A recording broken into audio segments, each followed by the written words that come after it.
The outsourcing of American jobs overseas has taken a toll on our economy. What plans do you have to put back and keep jobs here in the United States?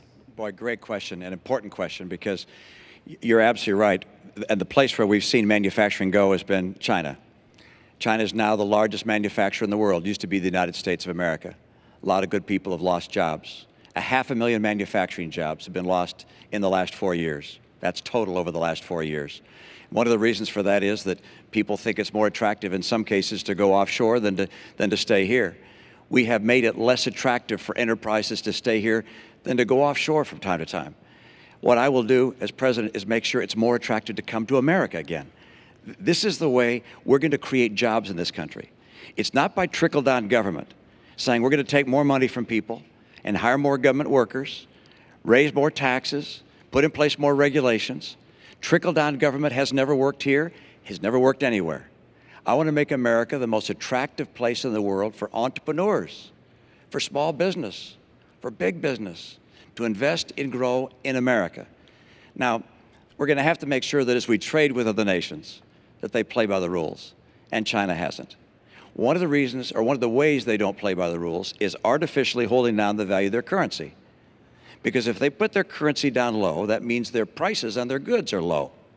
And that makes them advantageous in the marketplace. We lose sales, and manufacturers here in the US making the same products can't compete. China has been a currency manipulator for years and years and years. And the president has a regular opportunity to label them as a currency manipulator, but refuses to do so.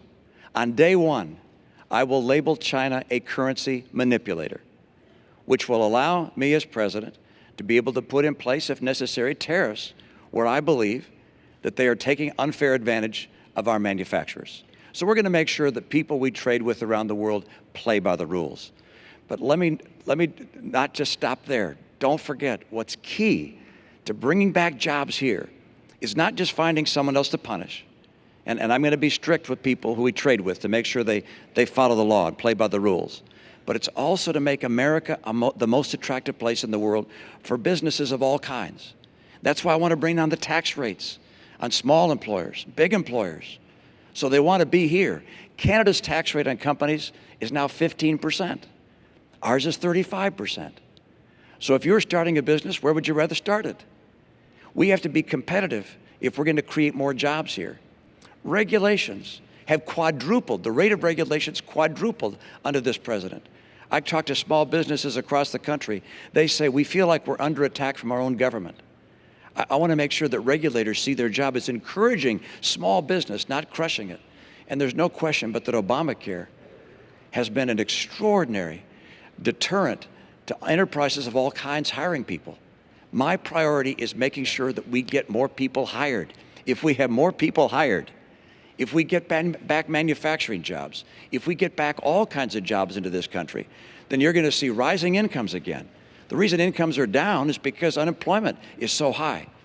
I know what it takes to get this to happen, and my plan will do that, and one part of it is to make sure that we keep China playing by the rules.